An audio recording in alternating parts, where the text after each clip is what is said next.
anyways, where we are with that. So what was interesting though, or what I found interesting with those writing instrument write-ups was there was very, very little consistency as to the firm chosen that was best suited for the moving forward in that turbulent market. Some chose BIC, some chose Faber-Castell, a few chose Crayola. You know, it's just kind of not random, but not consistent, which was very interesting, I thought, that you all took very different views of that. And likewise, you chose different companies that you felt were least prepared or least likely to succeed in a turbulent market. I know Newell Brands was probably one of the least favorite chosen, and there was and maybe Pilot or something like that. But it was a real interesting write-up because, again, there was a lot of diversity in how you approached and how you viewed that piece. Again, the takeaway with those reflections is to try to bring some sense of, like, those are topics or those are articles. Some are a little dated here and there, but they're right from like the Wall Street Journal or Forbes or somewhere else of events and industries and businesses that are unfolding right in front of us. And they're real life problems that we try to relate to, and hopefully some of the things we talk about in class can help explain why those events are happening and how firms should form strategy around them. So anyways, I hope those are interesting. I like reading those. I think that what you're bringing to the table with those is really, really good. Haven't had an opportunity to start looking at our synthetic customer write-ups and reflections yet. Again, you know, I don't know if you think creating a simulated customer is valid. You know, there's a lot of skepticism probably associated with a data-driven consumer or data-driven profile of a consumer. It saves time, it saves money. There are some pros to that, but I know there's some cons as well. So I don't know. Do you guys mind if there's synthetic customers in how we approach doing research? Maybe someday there'll be synthetic professors. They probably already are, right? It's called YouTube, maybe? I don't know. No, I mean, it's, you know, why not? Why not upload a transcript from this class and then let Copilot, or which is powered by ChatGPT or Gemini, or why don't we let them go ahead and just create the lecture and just watch that? We could do that. But then that would be boring, right? That wouldn't be fun. So anyways, excited about that. The scope case, and I've mentioned to a couple folks, I don't intend to be slow on grading those.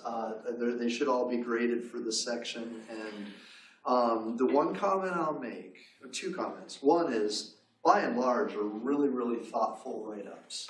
Very pleased and happy with the effort and the thinking process that I read. And how most people gave a pretty good description of the current situation. Most people did a really good job identifying what the central problem was in the case. You know, scope completely missed this market segment that Plaques uncovered. This clinical space. You know, Listerine was around, but Listerine doesn't taste or smell particularly good. It's medicine-y. In fact, one of Scope's, I think it was Scope's taglines was that they don't taste medicine-y.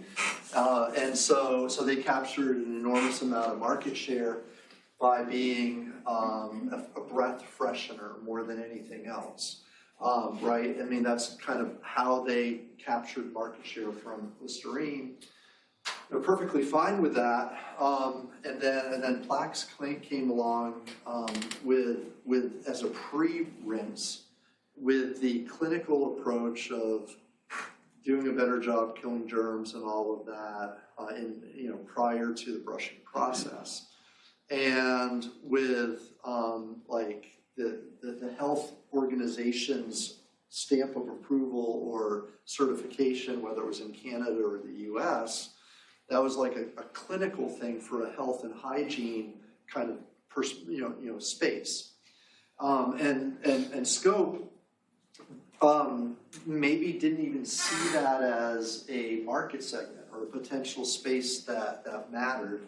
Plax did.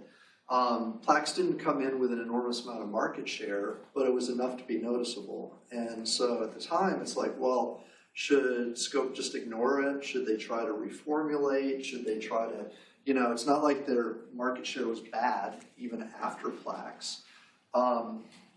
What becomes a little bit more interesting is that I think 63% of Scope's revenue came from pharmacy spaces as opposed to retail. That's very important because in pharmacy, you associate pharmacies with clinical hygiene type stuff. So even though they had a large volume of sales from the retail area, they're making a lot of money from the pharmacy distribution space or that channel. So, which lends you to say, well, the prices are higher in pharmacies than they are in retail, so there's probably a greater profit margin. So if you're like Scope, how can you not pay attention to this clinical stuff, which is clearly where they make a lot of money and there's a lot of potential. So it's pretty hard to ignore at that point in time. The question is, well, what should they do moving forward? So again, that's kind of the problem. I think a lot of folks picked up at least on the fact that there was this fresh breath freshener market versus kind of clinical hygiene space. And should Scope redefine themselves, which could possibly alienate their existing customers? Should they try to rebrand themselves, in other words? Should they try to do some product line extensions, even though it's going to cost money? You got to invest in new products, right, to create new cash flows. There's a whole host of questions that you want to think about. What I would encourage everybody to do, and this was noticeably absent on most, if not all, most of the responses. The cases, and that case in particular, had an enormous amount of data. It had revenues, it had sales, it had price points, it has margins, and I don't think, very, very few people incorporated any of that data to justify or explain what was going on or the decisions they were making. In other words, there was a lot of words that just kind of described some good things, which is fine, which is great, but there was a lot left on the table that wasn't used in your write-ups in general. Okay, and not absolutely everybody, but as a class, as a rule of thumb is what I'm saying. So what I would encourage you to do in the next case, which is the Frito-Lay Harvest Sun chip case. And I just posted it earlier today, so I know you may probably haven't looked at it or whatnot, which is good, fine. But again, there's a lot of data in there, and I need to encourage you to incorporate the information that you have to the best of your ability to leverage your decision that you make, justify the decisions that you make. Okay. That was really, and I'll look for that specifically. I'll look for a lot more of that level of detail in the next case. Because like I said, I'm really, really happy with what you did. I mean, it was really good work. What I think would strengthen everybody's approach is to really get into those numbers to the best of your ability. Okay? Sound good? Any questions? Again, good work. Good. I mean, this class, I think, is moving. I hope you're finding things interesting, and I hope it's worth your time and effort. I think we're learning a lot. We're covering a lot of material, no doubt about that. So with that, if there are no questions or comments or kind of where we're doing, what we're doing, we'll move forward a little bit. Talk about a few things today. We won't worry about that rain out there unless we see trees start to fall over. but I don't think we're worried about that quite yet. This week's all about, though, competitive analysis, looking at competitors, doing a competitive thing. And the question at first maybe, well, again, why are we doing this? Why is this important from a very big picture point of view? Remember way back when we talked about market orientation and how market orientation, and again, it was either in chapter 1 or 2 in the text, has really 3 principal pillars. The text gives 5, but one of which I semi-disagree with. But the 3, interfunctional coordination is a big one, not listed here. Customer orientation, though, is one we talk about a little bit. And last week we talked about customer analysis. We did relationship marketing and journey maps and some things like that. But another key element to understanding the product market space is understanding your competition. And remember, when we talk about an orientation, like market orientation, and its subdimensions of customer and competitive orientation, we're talking about a sort of a philosophy or a mindset. So if I'm going to make a decision on what I'm going to do next in the company, what is motivating that decision? And if I have a competitive orientation, it means that I am reacting to competitors' intentions, competitor strategies, competitor behavior. Like whatever the competitors are doing, that's a motive that's causing me to make a decision and do something if I have a competitive orientation. Now, again, firms will have various degrees of both of these simultaneously. Research suggests, however, firms will favor one over the other. So while you may be in tune with the customer, when the competitor makes a change, that really motivates me to kick into action some type of strategy if I have a competitive orientation. So again, kind of why we talk about competitors? Well, it's really part of the big model picture and kind of why you can't really function without keeping an eye on your competition and who they are and things like that. Does that make that reasonable to say? So as we look at our competitors, one of the first things we typically do is look at the structure of the industry itself. And so a lot of the stuff we talk about tonight will be stuff you've seen before, you're familiar with. So some of it will be routine. It'll be like, okay, yeah, I've seen that before. Like I've heard all about these different types of types of competitors or competitive makeups, if you will. And so it's okay to talk about them again and just kind of walk through why some of these things are important. Generally speaking, when we look at the competitive landscape, we think about how many competitors are out there and to varying degrees how much control those competitors have in the marketplace. So kind of the things that you want to look at, right, when you're evaluating an industry. And you guys kind of did this for your first part of your project. You know, you had an industry or a product category. One of your jobs was to identify, you know, who's in it, right, from a firm perspective, and kind of think about that. So, like, does your product category have lots of firms that are all basically equal or close to equal in market share? And do they compete very closely with each other with products that are very similar? Maybe they are, and that might be something down towards the left-hand side of this chart. Is your industry consolidated with only a couple, 2 or 3, maybe 4, like big firms that have lots of market share? The telecom industry is like this. So like your cell phone providers. Think of cell phone providers out there. There's only handful that have a lot of share. You got Verizon and AT&T and T-Mobile. What else? Who else? What? Yeah, okay, 3. So 3 big ones, and there are others, but they're big ones. They probably capture 80-90% of the market share or something like that. I don't know, but I'm just saying. And you know, they fall further to the right on this thing. Okay, so again, kind of thinking about these, and you can look at these in the notes. I don't think I need to go over a chart here so much. To kind of relay what the spectrum looks like. But each of these categories are unique, for sure. So we've talked about monopolies, or I don't know if we've talked about monopolies or not.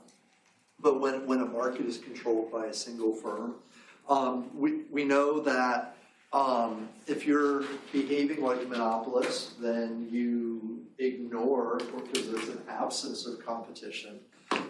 Monopolies tend to be disincentivized to innovate. Why would a monopolist choose to be innovative? Why would they choose to be highly reactive to the consumer base? They're really not a reason to, because they don't have any direct competitors that are going to add pressure to cause them to do those things. So in a market-based economy, we tend to be a little weary about monopolists. Monopolists are price makers. They set the price, generally speaking, to maximize profit. And that's what they do. Monopolists may have an inclination to not be customer-facing. And that's kind of the nature of it. There are natural monopolies. There are also constructive monopolies and protected ones that are regulated. So, it's not that in a market-based economy we have an absence of monopolies. We just control for them much more closely than you would think. I think we'll get into this a little later on in the term.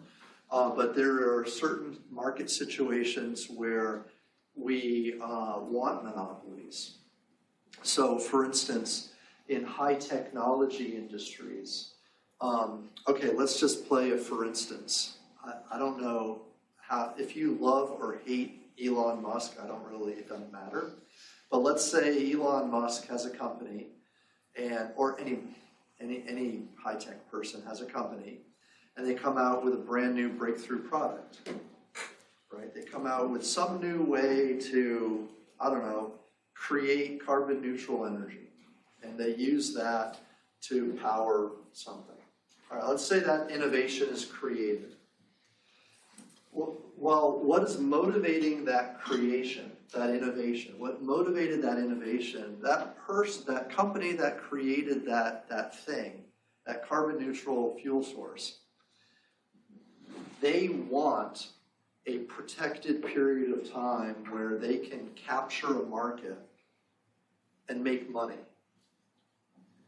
So for a period of time, now this might be short or long, but for a period of time, they do not have any competitors. They are free to do with their technology what they want, and they can create products, they can bring their technology to the marketplace, and be the only one with that technology. So by definition, they are a monopolist. And they are rewarded for making that innovation by capturing the market and making a heap load of money before everybody else does. Does that make sense? Now, in fairness, within a period of time, others will come along and duplicate their innovation and duplicate their new products and come out with their own versions, right? That'll happen. But for a short period of time, they are a monopolist, making money, setting the price, controlling the market 100%. And we celebrate that. Because if they didn't have that opportunity, what would motivate them to create that innovation? Does that make sense? So in other words, the carrot out there that drives a lot of innovation is for a short period of time, you can control the market before any of your competitors come into it, which is a marvelous concept. We would not have a lot of the innovations, a lot of the products, a lot of the technologies we have today if we didn't have a system that allowed people to make money off of them.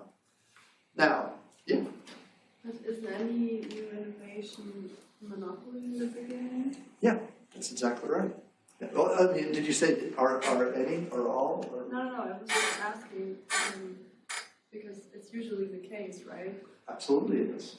But we don't actually do something in that favor. Right. Like we as a market, because you said that sometimes we want monopolies to have the opportunity, yeah. But we don't actually contribute to that. What do you mean we? Who do you mean when we say we? The consumer or? Yeah, also the government or just, I don't know, companies in general. They don't contribute to the creation of the innovation? Or? No, to the option to be a monopolist. So the structure of the economy rewards first movers, people who come out with the innovation first, right? Yeah. Okay. Yeah, and it's part of the structure. Now, if there were certain elements created that prevented others from not duplicating that innovation, then we might have rules and regulations. However, if you have a new innovation, you can get a patent on it and protect it. Drug manufacturers do that all the time. Absolutely. That's the easiest one to think of because they'll come up with a new drug or whatever. They put the patent on it. They've got, I'm trying to remember how many years it is that they have that patent and nobody can, how much? I believe it's 20 or 25 years or more. It depends on the type of product it is and what it is. And once it runs out, then the generics can pop up. Right. But everybody else is scrambling in just to try to get their own version slightly different, but not the exact same thing. Yeah. Now there are certain cases where, like, the government will sponsor research, and they'll put conditions on what is found and what is not found. Many years ago, AT&T signed a deal with the government. So AT&T was a protected monopoly for about 80 years. But in the early 20th century, Bell Labs was a subsidiary of AT&T, which is telephones. Bell Labs created enormous breakthroughs in technology. I mean, from sonar to the transatlantic telephone lines to transistors. I mean, the things that were created from Bell Labs were earth-shatteringly innovative. But they had a deal with the government to allow them to have the AT&T part be sort of this monopoly type thing. But in return, they had to share their technology with others. So they couldn't create products off of Bell Lab technologies that were exclusively theirs. So there are some cases where this innovation is controlled a little bit. But yeah. I mean, it's kind of an interesting topic though, because again, if I said, hey, monopolies are great things, we should have more of them, most people would be like, what are you talking about? Monopolies are evil, they're bad, right? But in some cases, we rely on them. We have to have at least short-term monopolists, people who think from a monopoly perspective, create a lot of innovation and that everybody benefits from.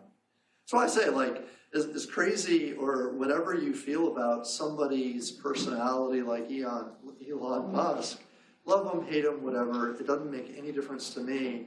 The innovations that are coming out of his companies are revolutionizing much of industry today. And for generations, like for the next 100 years, the innovations that are coming out of those companies are going to drive a lot of things that we do. Battery technology, all of that stuff. I mean, we probably won't have the colony on Mars. No, I'm kidding. I don't know if we will or not. Who knows what will happen there. But anyways, monopolies. All right, oligopolies fall into that next category.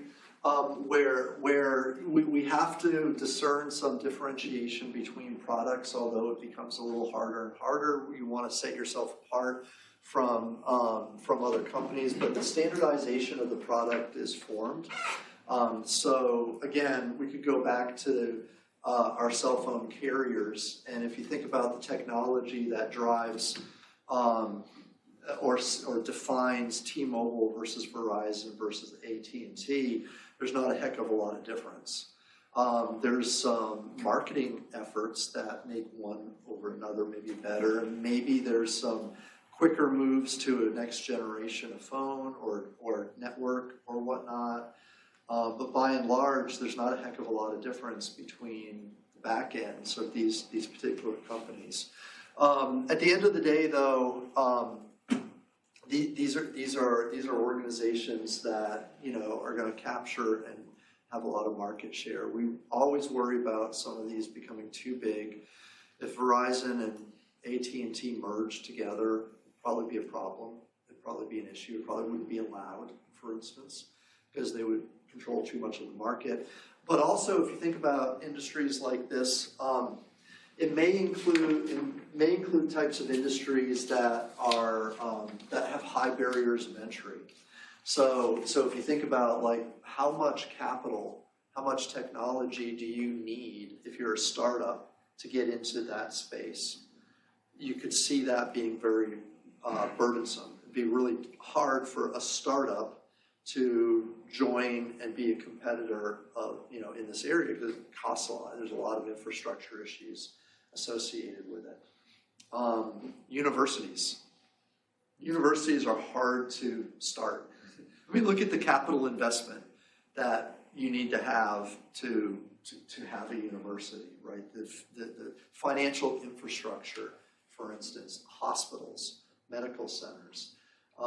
Those may be, if you look at it like medical systems, health systems that work together, they're going to be kind of in an oligarchic type of environment. But this is the structure of that type of thing. Two other categories, a monopolistic competition kind of falls outside of the norm. This is a little bit of a different animal altogether. I don't know if you're familiar with this term or not.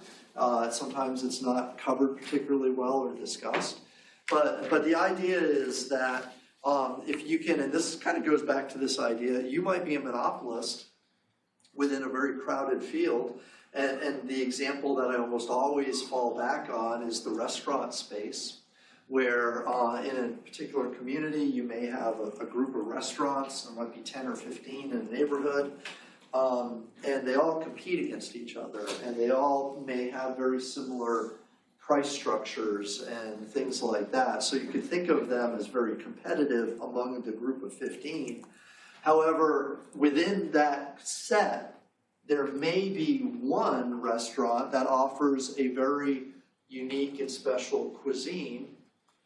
And so if you are going to eat out and you really want that one cuisine, well, there's only one choice among that group of restaurants. And so within a niche, within a small space, you're the monopolist. You are the only choice of that cuisine if that's what somebody wants. Now, short of wanting that one cuisine, could you go to any of the other restaurants? Of course you could, right? There's no problem with that. But that would kind of cause you to be a monopolist and be unique and special. You'd have, for instance, I have a Thai restaurant as an example. If you're in that neighborhood, there are 12 other restaurants, you're the only Thai restaurant. Within that market segment of Thai diners, you have 100% of the market share. Does that make sense? So you own it. I mean, it is yours. Now, obviously, if somebody wants other offerings, then you have to fight for that space. Okay, so finally, pure competition. All right, our pure competition stuff. All right, this is typically when you have a commodity type of a product that is easily copied or duplicated. We find very little distinction between one brand and another brand's product in this space. You may have many different competitors, all of whom, or many of whom, have very similar market shares. So it's not like there's a market dominant player out there typically, but instead you have lots of smaller players all fighting for the same piece of what's going on. Okay, so again, these aren't relatively new. These are things that you've heard before and seen before. What I want to express is that the way we think of these structures, though, are often in a market share context. So one of the things we do is we calculate what was called the concentration or concentration ratio of an industry. And so if you're looking at like how competitive or to what degree are we moving towards a monopolistic space versus a non, it's pretty simple in this idea where you take the industry. In this example, there's 6 or 7 different firms. This others is kind of a fragmented group of lots of other companies that all have very little market shares, less than 4.5%. But Zipper has 16% of the market. Now, this numbers up here are expressed in unit sales. So just FYI, when we talk about market share, we sometimes say unit market share or revenue market share. Those are 2 different things. This just happens to be units, so number of units sold, not necessarily revenue, but number of units sold. You could actually not be the unit share leader, and you could be the market share leader in price or in revenue, or vice versa. So anyways, be that as it may, when we talk about concentration ratios, typically we just simply add up the market share of the top few firms. And it can be 3 firms. 3 or 4 firms are the most popular forms of this measure or metric. So a 3-firm concentration ratio would add up simply the top 3 market shares that are in a market. And it's a comparative type of thing. So those will be different by industry. You wouldn't think that this is a particularly high number, 31 or 30, yeah, 31. And it's probably not. If you looked at like an oligopoly, it's going to be super high, right? Like I said, think of the telecom space. Take the top 3, and they probably have 85-90% of the market share. That'd be a pretty high concentration ratio. And remember, how concentrated is the power in the industry among the top firms? That's kind of what you're thinking about here, right? If that number is low, then you're much closer to the pure competition side of that scale. Okay? Does it make sense? All right, another measure that's used, we don't talk about it a lot in marketing. I don't know why we don't, but it is used in the real world, is the Herfindahl index or the Hirschman-Herfindahl index, the HHI or the HI. And this is something that's measured or used, especially when the government wants to give the okay for a merger. So if you're merging 2 companies together, what the concern is that new company will have too much market share or too much concentrated power, right? And so the HI, the Herfindahl index, has been used for many, many, many years. Anytime 2 firms merge together, you may hear this term or this concept. And this calculation adds up the square of the market share for each of the firms. So in this case, just, and again, it's not, we're not here to complicate things, but I've got 3 firms listed. There are 3 firms identified, and their market shares are pretty big, 40%, 25%, and 20%. So those are big market shares, right? Those are huge. So if you do this, you square each of those market shares and then add them together, And so for this particular industry, 0.26 is the HI. And like I said, if a merger took place, if two firms joined, then we want to look at the change in that and how that would affect the overall kind of composition or competitiveness of that particular industry. And so this would raise a big red flag for regulators who would probably not allow this merger to happen. If firm 1 and 2 wanted to merge together, their combined share would be 65%, leaving the other firm with their 20%. And you can kind of see, wow, that's kind of a big change in share concentration. It goes up. It's much more concentrated. And so this is, again, it's kind of a good way to think about industry structure from a broad perspective. Okay? Any questions? Thoughts? Right? Okay, all right, so that's fine, that's good. We're just gonna keep moving along, kind of see where we go. I drank lots of coffee, so I might not stop. We'll see how that goes. All right, moving forward. Sorry. A little bit more then about the makeup of competition. Text talks about, I think the text talks about the 5 forces model. Again, this is a model that is brought from our management folks. You're gonna hear Porter a lot if you're talking about business management, business strategy. Michael Porter came up with 2 or 3 really big concepts that are used to talk about and teach how we view competitors and how we think about structure and things like that within the organization. So I want to talk a little bit about this model. Not in its entirety so much, but kind of. 3 of the components of the Porter, and people have heard of the Porter's 5 forces model. 3 of the components deal with competition. And this is like one of these weird ones. So in many textbooks, you'll have people are talking about competition, they'll pull up this model.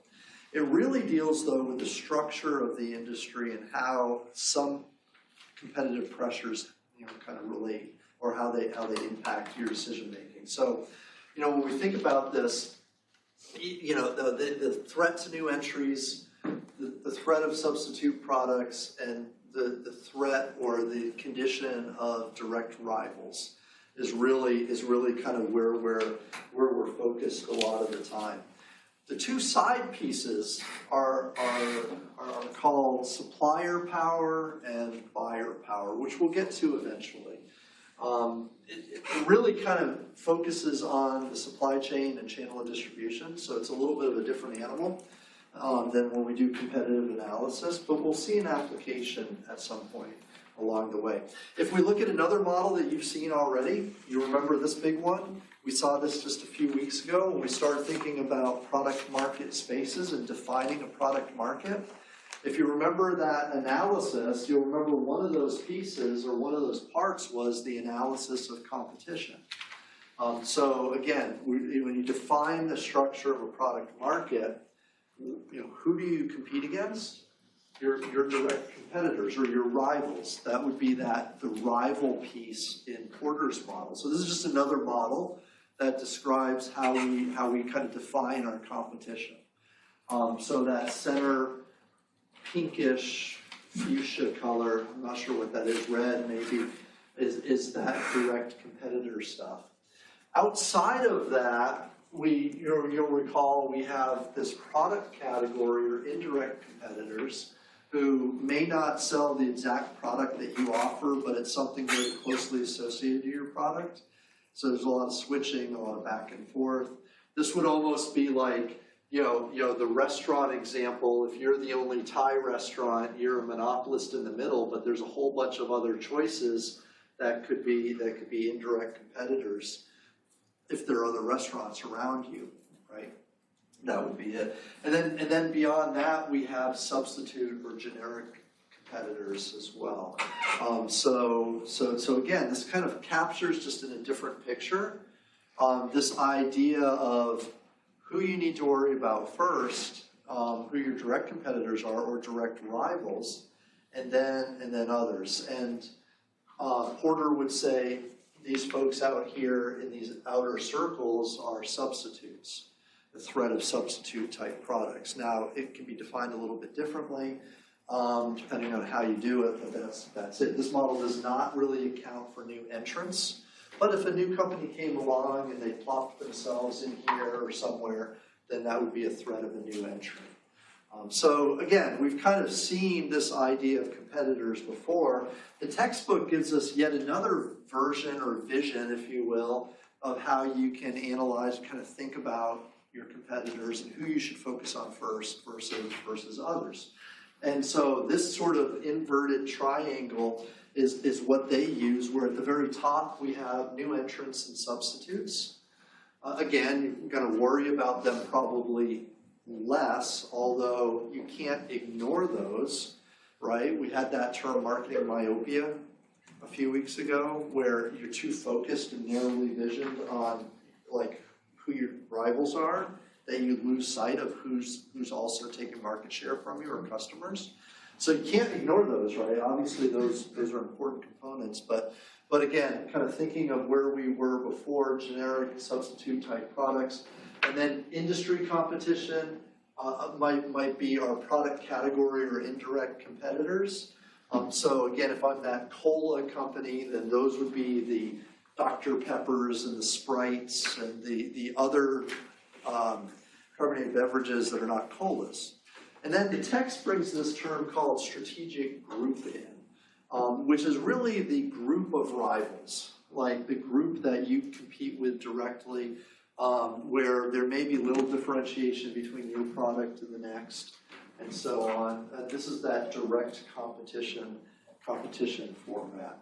Okay, so you've got kind of these three different approaches or three different images of competition, where they come from and which ones are kind of most present versus others that, yeah, you're concerned about, but I'm not gonna, if a substitute product radically changes their strategy, I may care, I may not, right? But if one of my direct rivals does, one of my direct rivals changes their price strategy, that's going to impact me big time, right? So I need to worry about stuff like that. And so these three models kind of say very, very similar things. They just express them in slightly different ways. Okay, so back to Porter, though, and the three focuses that we can have right away. There's, again, this idea from rivalry and existing kind of direct competitors. And industry attractiveness, because again, what we're doing is we're analyzing or kind of evaluating the industry. And as we look, if you have a lot of direct rivals, it's going to be harder for you to have market share. It's going to be harder for you to carve out differentiating components of your product. And it will be less attractive just in general in terms of what that looks like. So if customers can easily switch between, if I'm choosing between Pepsi and Coke's on sale this week, I might choose Coke. Pepsi on sale next week. This happens all the time, by the way, in ice cream. I don't know if you have a favorite ice cream brand. Ice cream? Anybody? Ice cream brand? But, every single week, ice cream is a highly elastic product. So, you can tell what products are elastic and what are inelastic, because elastic products have lots of sales. Every week you go to the supermarket, and one of the ice cream brands is on sale, almost always, right? Whether it's Bluebell or Breyers or whatever. I don't even know the brands that are out there, Boy, wouldn't it be nice if Ben & Jerry's was on sale every week? That'd be fantastic. But the point is that when one ice cream is on sale, people generally have no problem switching to that ice cream. There's not a lot of loyalty among people with there, so they can switch easily. Less opportunity to have product differentiation, and you're going to have a lot of competition, generally speaking. If there's a lot, I mean, if there's a lot of competition, like if the barriers to entry are low, if it's not a capitally intensive space, then that will create more direct rivals, and that would create a less exciting or less attractive space to be in, and to go into. All right, so we can talk more about direct competitors, but you get the point, right? You kind of get the idea of what those are all about. The second, or another piece of the three, this idea of new entrants. The idea of new entrants is this barriers to entry. That's really the critical element here. Is the industry one in which a new company can come along and enter easily? And again, telecom industry, no, it's hard. You have to have a lot of capital intensity to do that. Back in the day, in the years gone by, AT&T again, if you remember AT&T, they very much owned the power lines and the poles that ran, and they were very stingy about letting others use them. Right? They controlled that. If you wanted to come up and be a new telephone company, you had to overcome that barrier. You had to either create your own, or you had to gain access to theirs, which was incredibly difficult to do because they controlled them. Right? So until again some laws changed and things like that. But the point is, the easier it is for a new company to come along, the less attractive that industry would be. So if it can be protected through patents, think of pharmaceuticals. You know, if you're a pharmaceutical trying to break in, if you're a lab, again, very, very high research costs, very, very big dollars needed before any money is seen from a profit or from a sale, right? You got to invest lots of money before you ever make money on a product in pharmaceuticals. All right, you have to overcome patents. You have to have all of these things. It's really expensive to get into it. What about the aerospace industry? You know, think about McDonnell Douglas and Boeing and the financial capital needed to build an airplane or a spaceship or a missile or whatever it is they're building, right? Enormous dollars. It's not like anybody could just enter that. It takes a lot of effort. Now, what if you want to be? What if you want to break into the social media marketing space? How hard is that? What do you need? You have a computer, some know-how, obviously, some training, probably. I'm not saying that anybody could do it because they can't. I couldn't. I can't do that stuff. But the barriers of entry are relatively low. Right? If you wanted to start a company that did social media marketing or management or whatever, right? So that would be not a very attractive space to be in if you don't want competition, all right? Learning curves relatively low, easy to get into, stuff like that. Okay, so new entrants, how easy it is for a new company to come in. Okay, followed by, or in addition to this whole idea of substitute products. And again, I highlight this comment or this note of marketing myopia. Super important concept. Not to diminish the fact that direct competitors are your central thing and kind of what you want to focus on. But at the same time, that next new innovation, which is product category adjacent to you, comes out, and then all of a sudden you don't have a product category anymore that you can adequately compete in. That's a real problem. That can be a challenge for you. I mean, did Kodak expect, or did Canon expect? Did they project years ago that their entire industry would be eliminated by a telephone?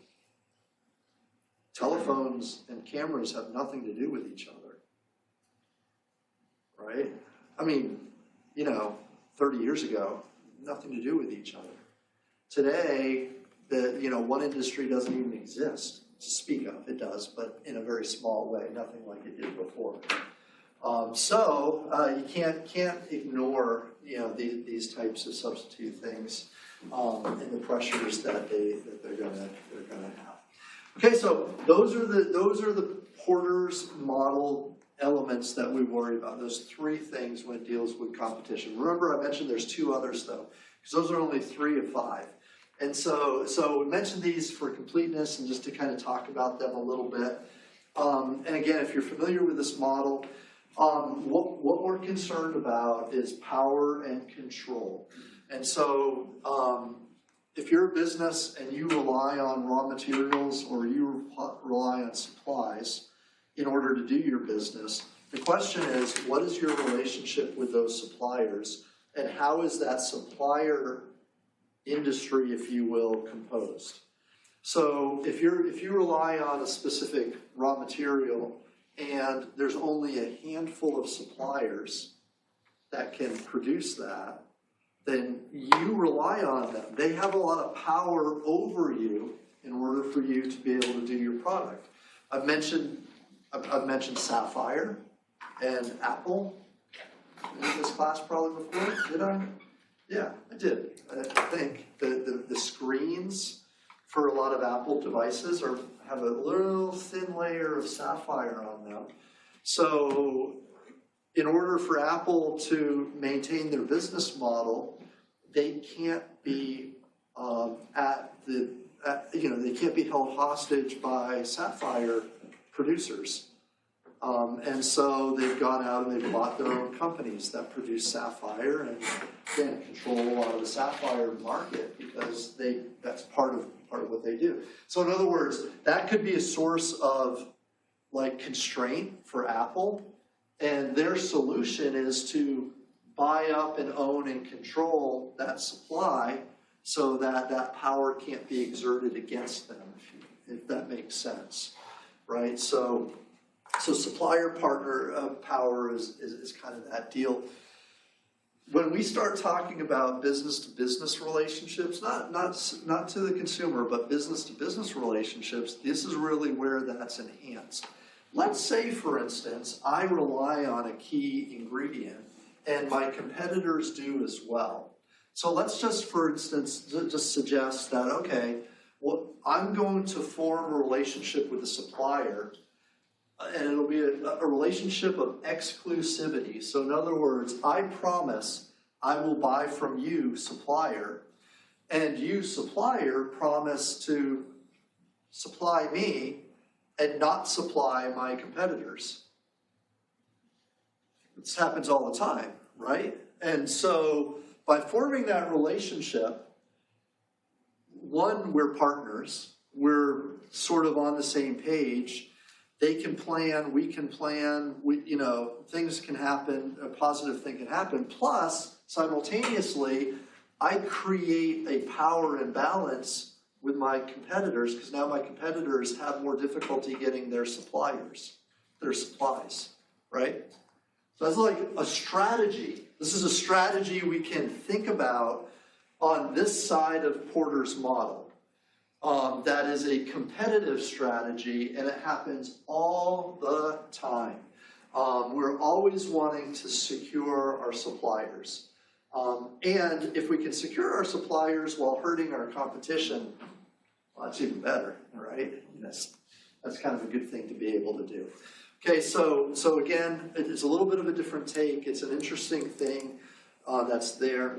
Buyer power is kind of a similar type of a thing in the sense that we're not talking about a competitor, but we're talking about a power dynamic that could impact our competitors or our competitive position anyways. And when we talk about buyer power, what we're really focused on in this model is, again, a business-to-business environment. We generally are not talking about buyers like end consumers, okay? So, I suppose you could, but it gets really muddy and really kind of hard to think about. But if you think about the buyer as like that next step in your channel towards the end user. So maybe it's a distributor. Maybe it's a retail system. or maybe it's some other intermediary where I produce a product and it goes to somebody else, and then that somebody else, their job is to bring it to the market. The example that is used, I don't know by others, I know I use it as just a power example, would be our friends at Walmart. And so it's not hard to think about if I'm a producer and I have a product I think is pretty good and I want to reach the market. Well, Walmart is a distributor and also a retailer at the same time. So they will distribute the product, but they'll also get it on the shelf and make an exchange. Walmart, they reach a lot of the market, right?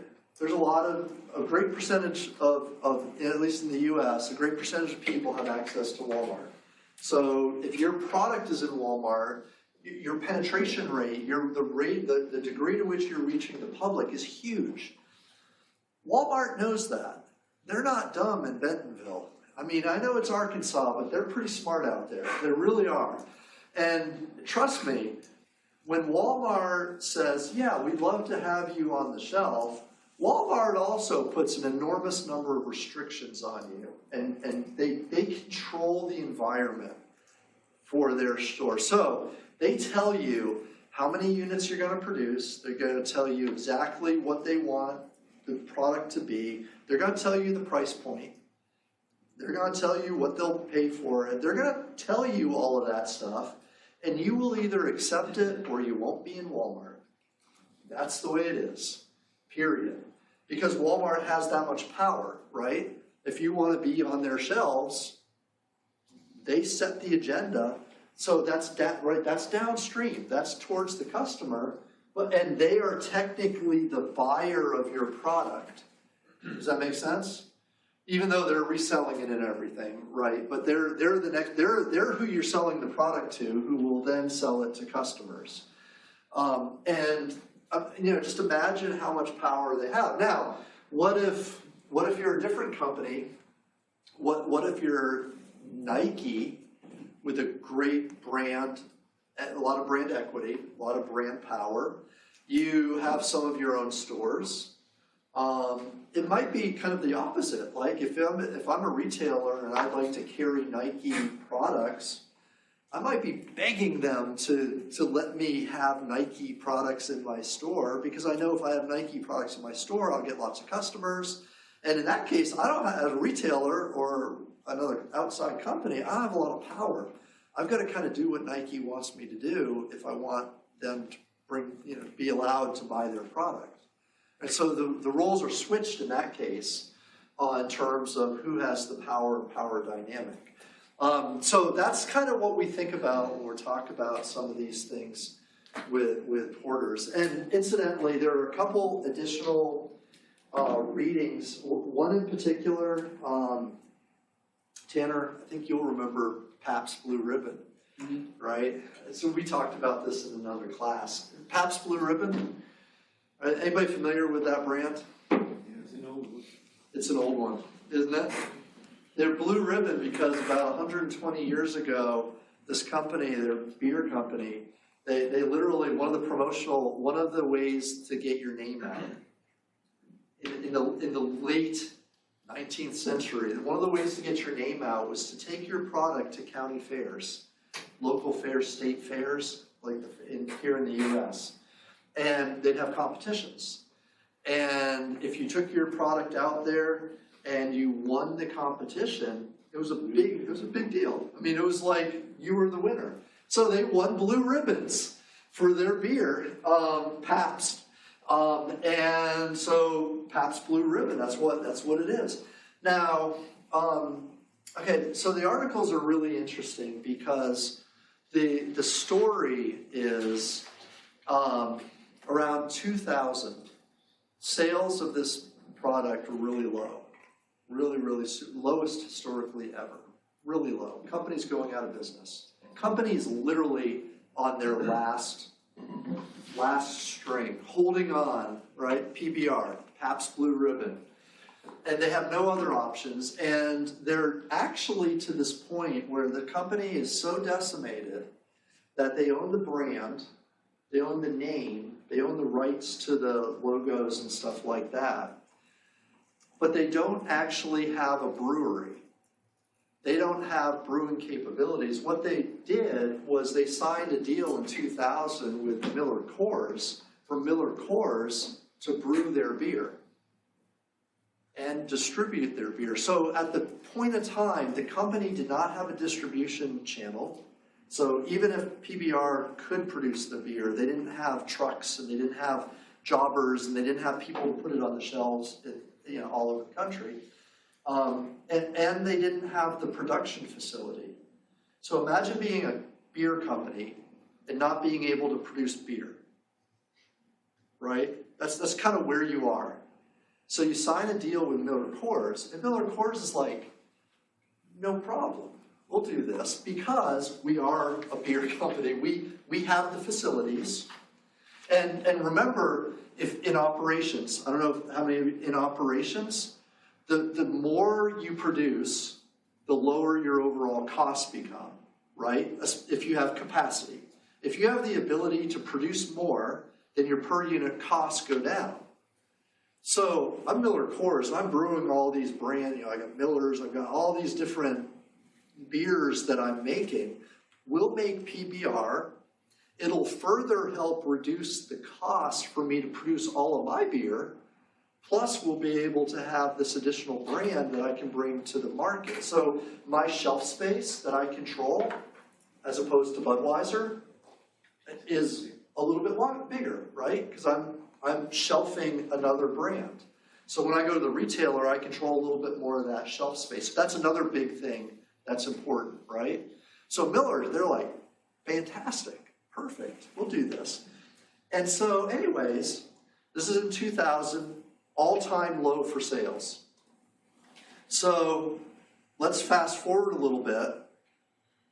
These hipsters, God bless the hipsters, out in Seattle probably, West Coast hipsters, they start latching on to this PBR because it's under the radar, it's kind of low key, it's like, I can be cool and have a beard and drink PBR and wear a hat and of course a plaid shirt of some type, right? This is early 2000s, 2008, 2010, and what do you know? If PBR doesn't come back and PBR becomes this like cool thing that is sort of cool, nobody wants to admit it, and they're, whatever. And they start taking off, right? And the sales are like, what do you think of PBR today? Yeah, it's still a cheap beer, and it's lowbrow and all this, not sophisticated by any means. But college students, it's attractive because it's cheap and whatever. So then fast forward. So again, remember PBR is still in the situation where they're not produced, they have very little control. Does that make sense? Like, you talk about power and control. The brand has very little control. They've conceded all this control of Miller Coors. So now, this is a 20-year agreement that they signed. So in 2020, the agreement is expiring. So in 2019, which is the time of this article, PBR is like, Miller Coors comes out and says, well, we're going to renegotiate because this brand is super valuable now. When we signed this 20 years ago, it wasn't valuable. Now this brand is valuable. We're renegotiating because we have a ton of power. We have all this power we can exert because they know PBR can't produce their own beer. They have to have somebody produce their own beer. Anheuser-Busch doesn't outsource to other. Anheuser-Busch is a company historically that would not do it. So there aren't that many other brewers that are large enough that could do this. Miller Coors is one of the only few. So PBR is like, okay, you're going to renegotiate. Well, we have this agreement. Oh, it expires next year? And then they come out and say, well, you're not being fair, Miller Coors. This isn't right. You're taking advantage of us. This is literally what they're saying in the courts. You're taking advantage of us because we're popular now, and you want to capitalize on our popularity and renegotiate the terms of our next deal. So anyways, there's a couple little articles that tell this story. Isn't that a cool story? That interesting? But it all plays out here in this idea of like the dynamic of like the power dynamic. Now these are two would-be competitors, and you could almost say to yourself, why would two competitors agree to work together, right? And you can kind of see, well, PBR needed a partner. This is a horizontal partnership, not a vertical partnership, a horizontal one. PBR needed a partner, and Miller Coors was perfectly equipped to there were clear benefits that they would gain, right? So it totally made sense, and that's kind of what happened. Now, as it turns out, they settled out of court. They worked things out, and so college kids are rejoicing even today, I guess, that they can still have PBR and all is good. But anyways, it's a fun story. It's an interesting one. It's one where, again, straight from the headlines type of a deal that sort of illustrates this notion that when you think competitively, it's advantageous to think through the lens of your competitor and kind of think through what they have, what they don't have, where their pressure points are, and how you can kind of set, and it's not even like a market thing. Like the market never knew. Consumers never knew. Those hipsters in Seattle never knew that Miller Coors was really brewing their favorite PBR stuff. That doesn't matter. None of that matters. What matters is that dynamic that PBR was able to use Miller for a while. Miller was then able to re-leverage the power they have to create a better deal and make more money at the end of the day. So anyways, fun story, interesting story that deals with, and again, it's sort of the extension of this Porter's 5 Forces thing. You know, most of this is your competitive space, but it does add the supplier and buyer power piece, which is a little obtuse sometimes. But there are elements that are pretty interesting there. Cool. Anybody have any questions? We good so far? We're going to tell more stories? No? Okay. Well, we'll just kind of keep going. I will freely admit that this week we're just going to charge through some of this stuff, and we may not hit the 8:45 mark. It's just 7:10. Is that right? Yep. It's all right today. No worries about it. I need to slow down. I need to. No, you're not. Speed it It's up. getting crazy out there. Keep drinking that. They just upgraded it to a category 4. Yeah, it's getting crazy out there. You might want to speed it up. This will. So some of you may know this, but They needed a vacuum. It's getting crazy out there. what's that? I'll wait for that email. So yeah, I'm actually Saturday. I'm going to Clemson. I'm going to be sitting in that stadium. It's going to be raining probably all day long. In Clemson? I hope it does rain all day. I hate Clemson. Trying to get a beer in there. You go to Willie B, it'll be sunshine. Hey, Cross football. country, in for everyone. I get it. No, it's about SEC football or go home. Go Hawks. Oh, God. Yeah, the sun shines on Willie B. We'll see what happens. All right. So part 3. And actually, I'll mention that. I'll try to mention this quickly. But the reflection for this week, again, I think is a fascinatingly interesting one. It deals with it's a movie chain or movie theater situation where there's a new upstart movie theater who's trying to get in, and they're running into restrictions put upon them by movie distributors. And their key competitors are going to be large movie chains who know how to play the game. They know how to leverage the distributors. And this independent company is having lots and lots of problems trying, and they don't understand. And the problem is one of the problems is they don't understand the structure of how power works in that industry. The guy buys a theater, opens it up, and then realizes he can't get any first run movies because of something called a clearance, and it's explained in the article. But it's really kind of an interesting. Again, it's this power dynamic between competitors and the way the industry's organized and set up. That's really driving the whole issue that they're having there. So kind of like PBR, they knew what they were getting into, but it ended up, and again, nobody faults them. I would never fault them because at the time of the agreement with Miller Coors, they were on their last, they had no other options. It's like they didn't have any other options in it. So I mean, nobody's concerned about that. Now, complaining that they're being taken advantage of 20 years later, yeah, that's a little petty. Okay. They could have took 20 years worth of profits and bought their own brewery by then. So actually, they have purchased facilities to do their own stuff, but I don't think they're big enough by volume to handle what they need to handle. So anyways, they've corrected some things. So anyways, it's a fun little thing.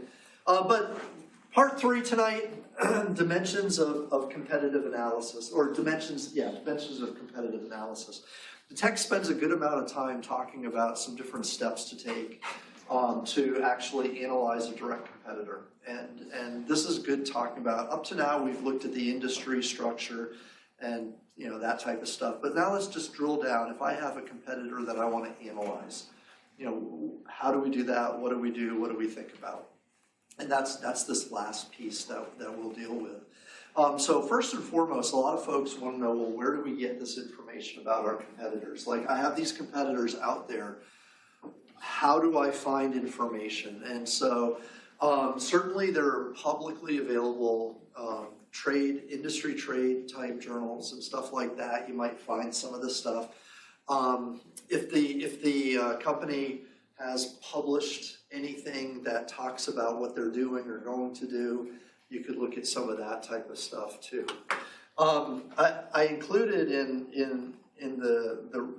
as a supplemental reading. Is it still here? Yeah, it should be here.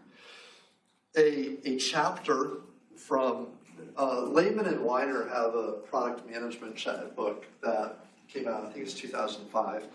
It's really fantastic. It has lots of really cool stuff in it. It's not complete enough for what we would do here, but I've pulled chapters from time to time from it.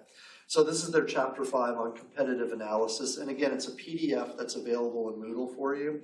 But they walk through sources of information if you're doing an analysis of your competitors.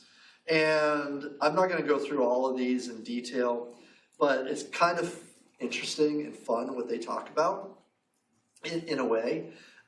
So local newspapers or newsletters, annual reports, you can find information about your competitors there if they're publicly traded especially, right? So 10K statements would give you a lot of that type of information.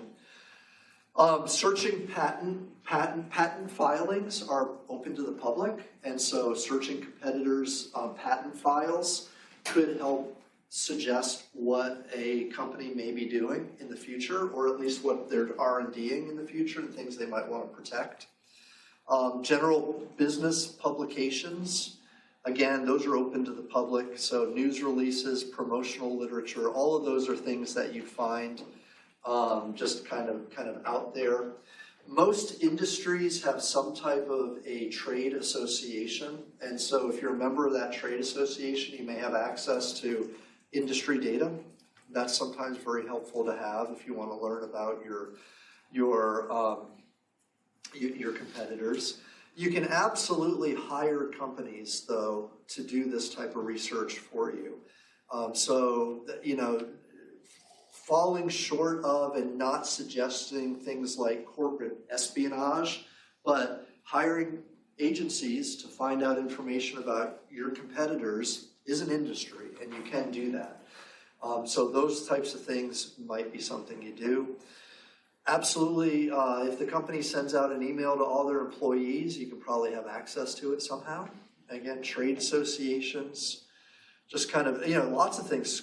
Government sources, again, most of that data will be aggregated, so you might have difficulty finding stuff on your specific company.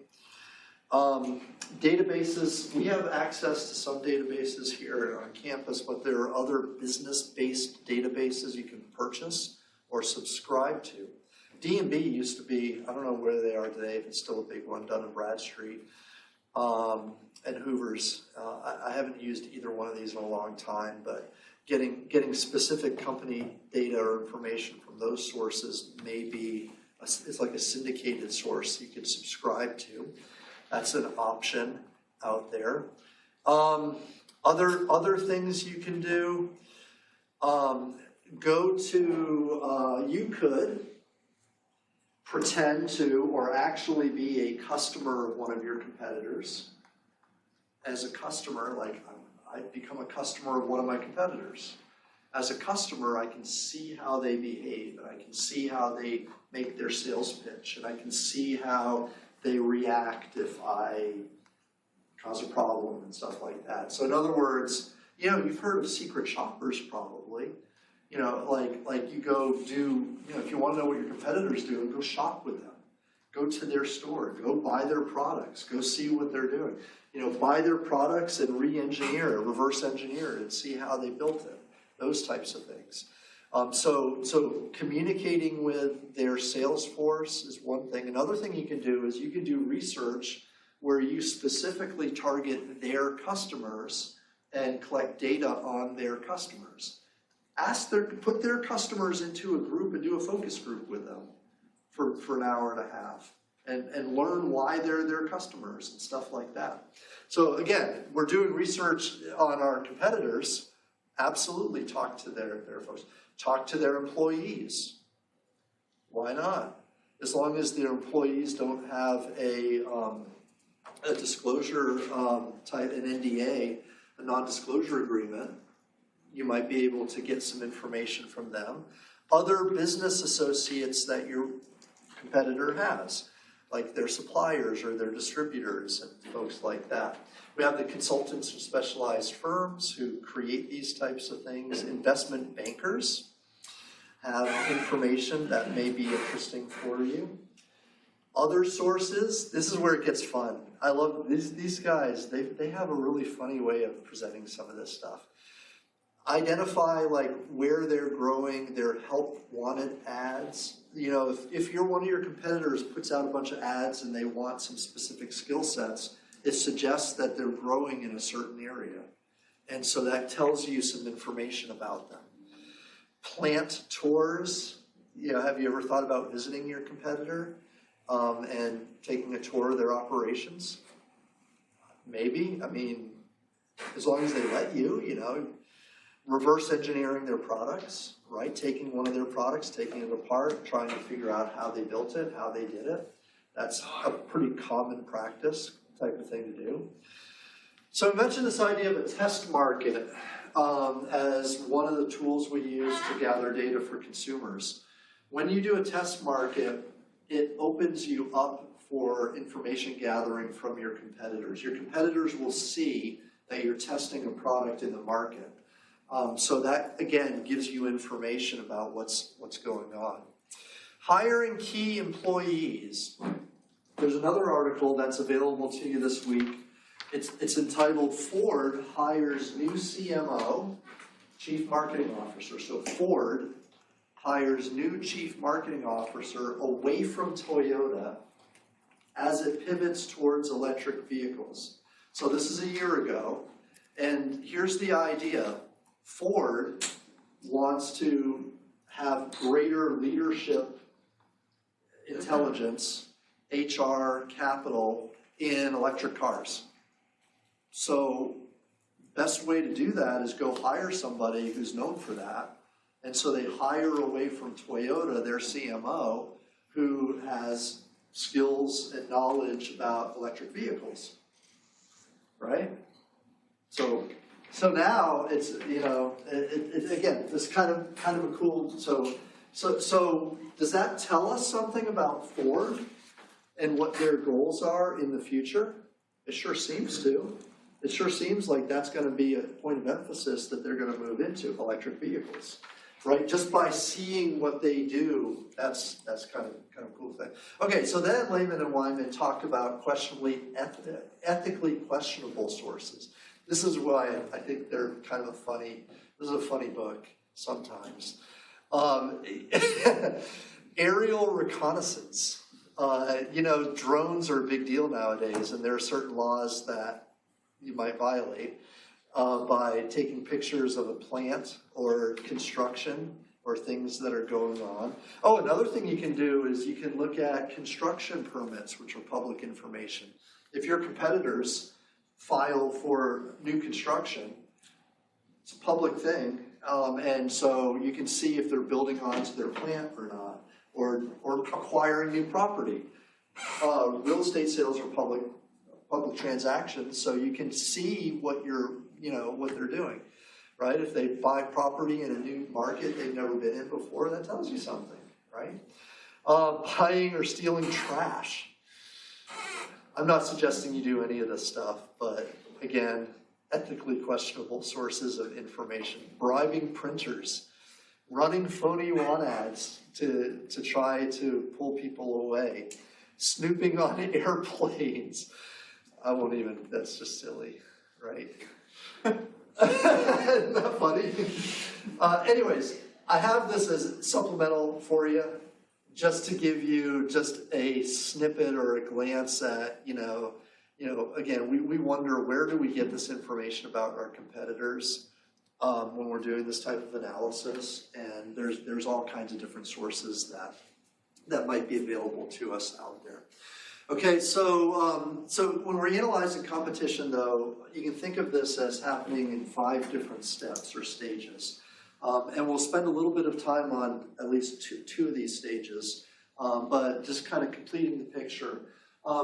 First and foremost, we need to know who our competitors are, and that should be pretty self-evident. Probably going to be your direct rivals that you focus on first, right? And that selection set. Say to yourself, if I'm a customer and you're not buying my product, whose product are you buying? And that other product, that's your direct competitor, or those are your direct competitors. So step 1, identify who those are. Make sure you know who it is who's stealing market share from you. Or who is in the customer selection set for you. Oh, I'm sorry, that was, I need more coffee or less, I don't know. That was actually step number 2, right? You guys should have corrected me. Step number 1, we've done that, right? We've understood the product market. Step number 2, ID those competitors you have. Step number 3 and 4, you're gonna need to spend a little bit more time on. And we will here in a couple seconds, but number 3, we need to have a formulaic way of evaluating what our competitors are all about. Like, what is their purpose? What are their goals? What are their objectives? What are their strategies? Okay, and those are the things that we kind of think about in step number 3. So step number 3, systematically reviewing kind of everything we know about the competitors and putting that in a box. As we move to step number 4, we want to start thinking about how competitors will react and if we can anticipate and forecast what they will do next. Okay, so you can use any analogy you want, whether it's a sports analogy or whatever. If you're in competition, you know what you're doing, right? But the key is, what is your competition doing and what will they do in a reactionary sense? If I do this, will they do that? If I put out a new promotional ad and I drop my price, what will they do? What will their reaction be, right? Or, if a new technology comes out, how will they react to that? I mean, again, we kind of think what our game plan is, but we want to know what their game plan is going to be. So this is very much a prediction type of a thing that we need to kind of get into a little bit. That's step number 4. And then step number 5, eventually we get to the point where we think broader than that and we incorporate these new entrants and substitutes as potential new direct competitors. So it's not so much that, yeah, we're worried about these folks and maybe we stop here, but we also have an eye on who may become one of these folks, one of these direct competitors as well down the road. So we look at, or we consider the potential competitors down there. But really, and the focus on our textbook is really on step 3 and step 4. And that's, this is a bigger process. But when we start talking about this, in fact, this is a capture from our text, that step 3 is we evaluate our competitors. And we can think of this evaluation happening in 3 different kind of spaces, if you will. Their current objectives, what they want to do, their strategies, in other words, what they're kind of actively doing to accomplish their objectives. And then finally, something called a resource, an organization. What are their organizational resources? Text uses the term resource profile. And we'll actually, in another chapter, talk about organizational resources in a lot of depth. There's a whole bunch of theory and stuff associated with resources. But the bottom line is we talk about like what are their skill sets? What are they capable of doing with what they have? That's what a resource is, in part.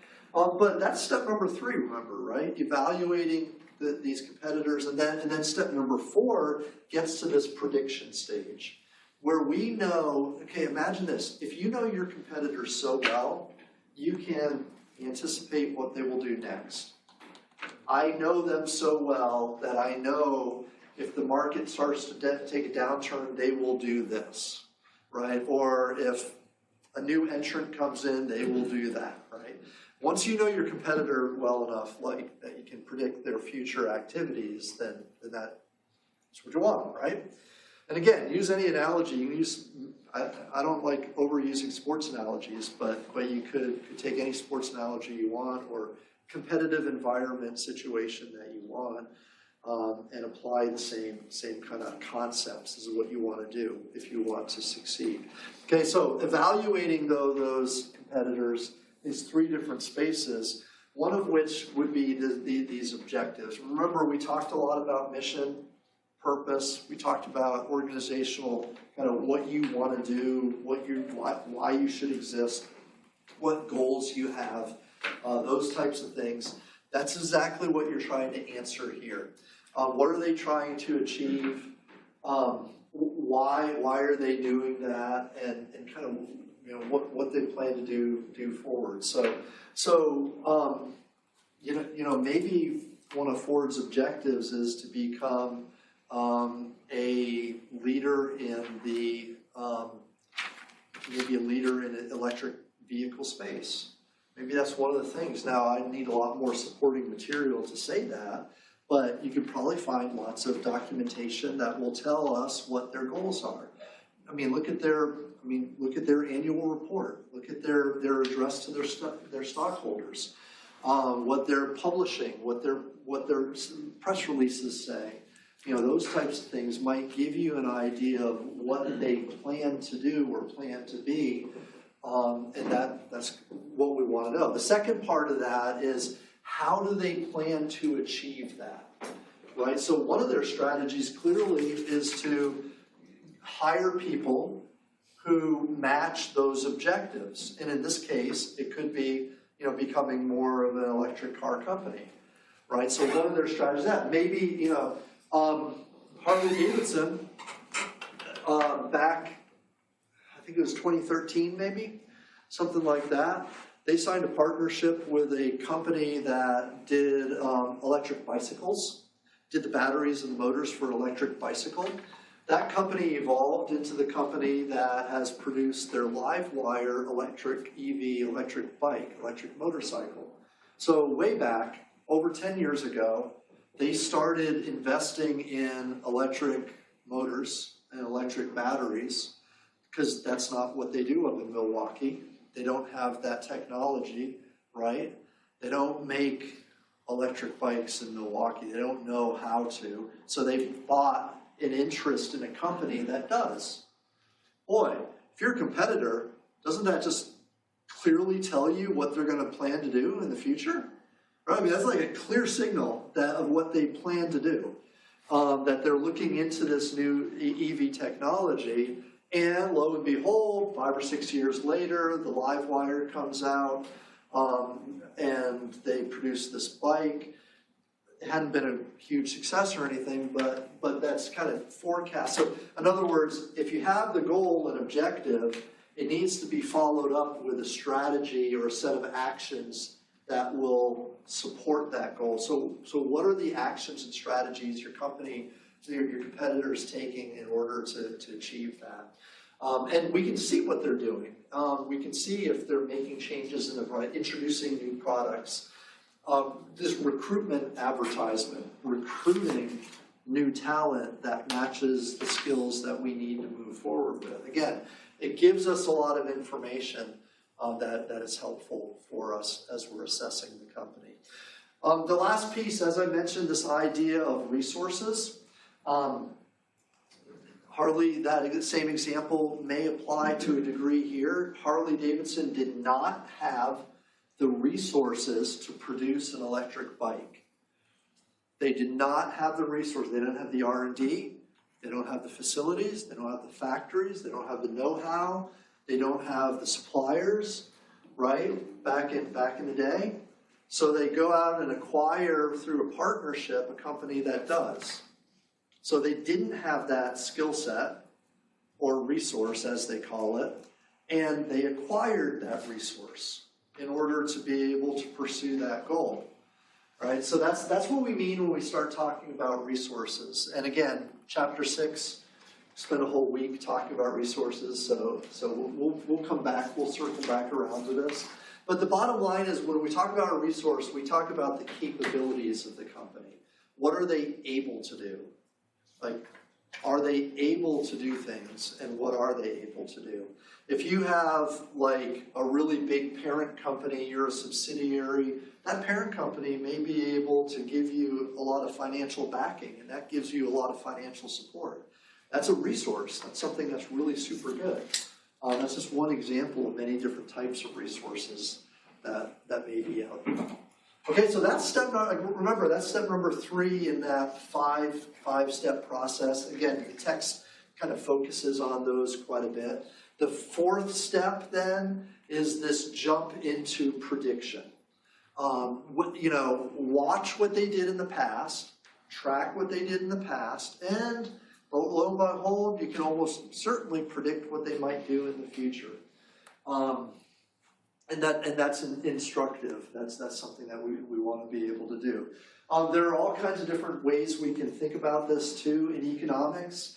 There's an entire field of economics that focuses on probability games. You probably heard of the concept of a game theory research. Right? Game theory, anybody? Yeah, a little bit. Okay, so basically the idea in creating an economic game, is you've got a couple different actors, sometimes 2, sometimes 3 or more, and there's a decision to be made, and what we try to do is assign a probability of that decision being made. And when a decision's made, assessing what the outcome of that decision would be. So it's like a probability math type of a problem. But there are all kinds of, and you play these scenarios. Like there's the scenarios that you play, you try to predict what they'll do based on the most optimized outcome. Okay, so it's kind of something that we do. Scenario analysis might be something that you think about when we start predicting things. Here's a real tangible one. I don't know, you guys remember the product market chart? Do you guys remember where we had products at the top, we had markets, and we put the different products in the chart? If you did a product market chart for your competitor and you did it over time, like you added products over time when they added products, then you can see what they did. Like how often do they add a new product? How often do they add a new market? like, is this, what is the pattern that they're doing? That's a great way to kind of think about what they did in the past to identify what type of strategy they did. What does your competitor do from pricing standpoint? Are there certain times of the year when they have a price discount? Or when they raise prices? Or when they do a promotion? Or things like that? Again, it's very predictable once it's established and once it's thought about. Very helpful to be able to do it. Again, step number 4, right? Step number 4. And that leads us to this sort of concluding concept that, and this, again, it's kind of silly. I don't know why I even have this, but the text kind of makes this emphasis. So why not, right? Whatever your competitors are doing that makes them successful, you should try to mimic. Sometimes we think of this as benchmarking, where we find a practice that works well, and if it works well, then we should do it. Kind of makes sense, right? I mean, I don't know.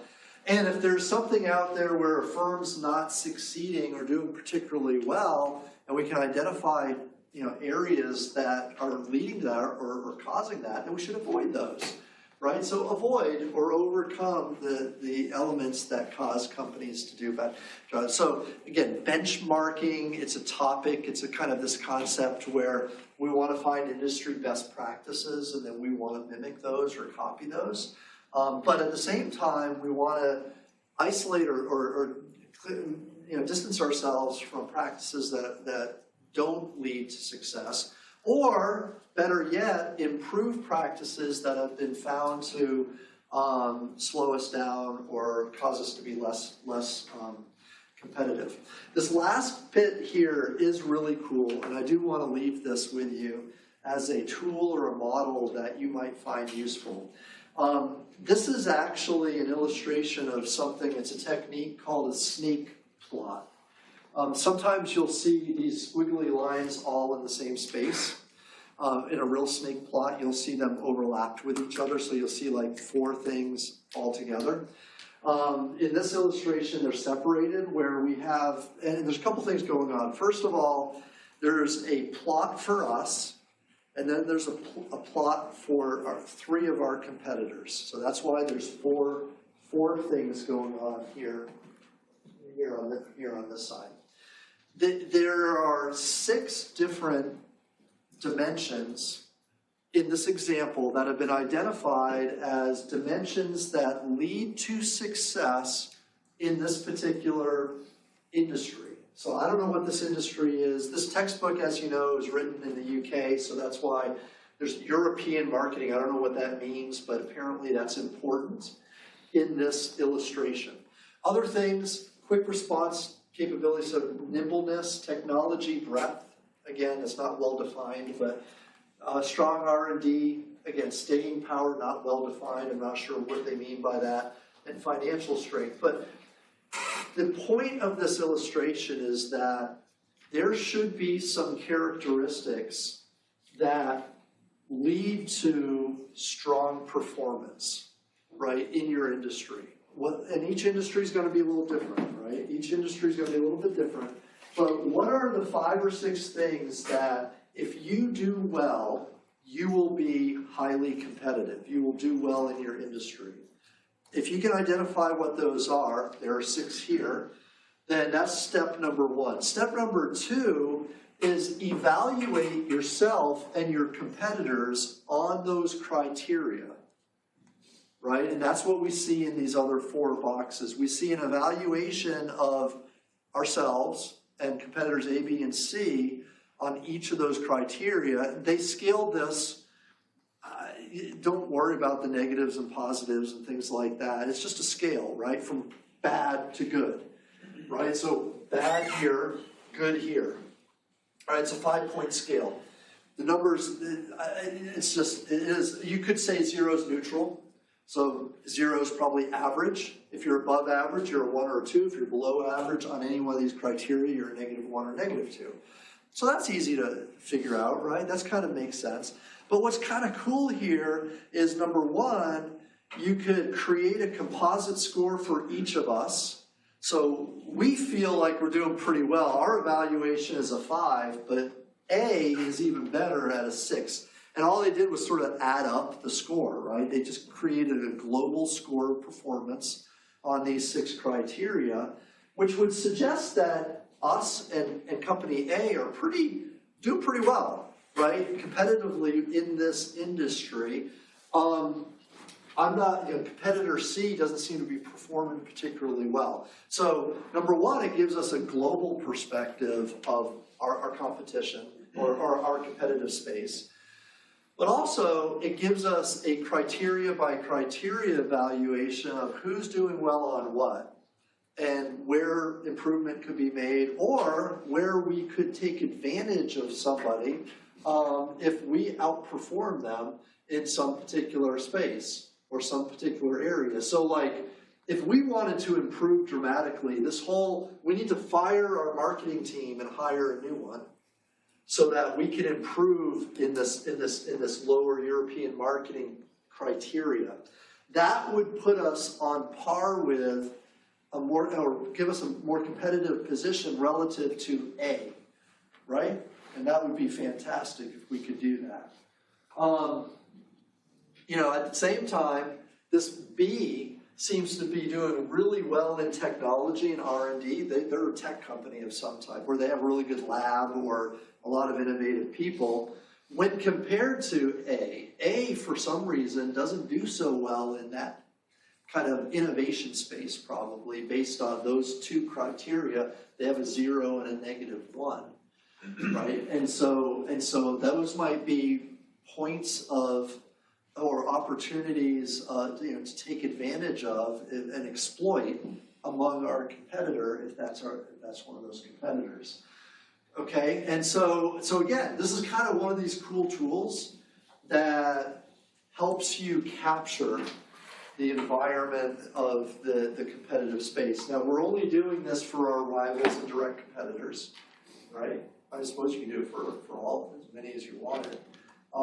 But it lays out sort of, kind of graphically what's going on. We could also, if you wanted to add a 3rd level of kind of analysis, we could do this over time.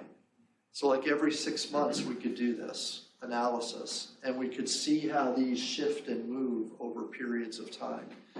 Again, that tells us something.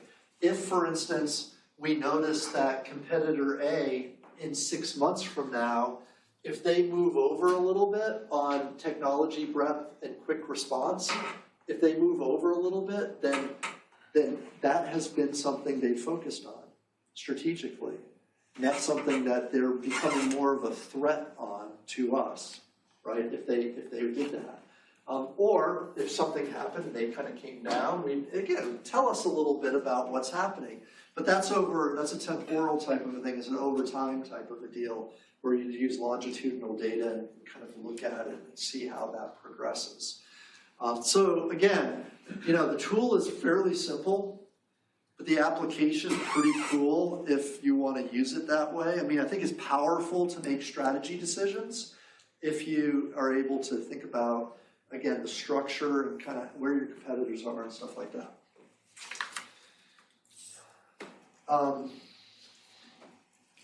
Questions? Comments? Is it really only 7:45? It's 8:45. I'm disappointed in you. What? It's 8:45. I knew there was a time change coming up somewhere, but wait, we fall back though. Don't we need another month or two? We don't sprint forward. We gotta spring forward, then we gotta.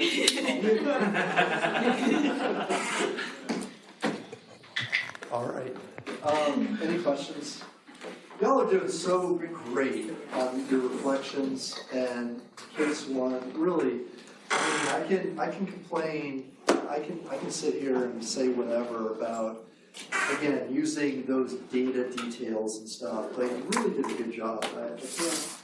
I can't stress that enough. I'm really happy with what you guys are doing. I hope you guys are benefiting from the class, getting something out of it. I know it's a nasty night out there, so drive safely, enjoy your weekend, and let me know if you have any questions. Appreciate it.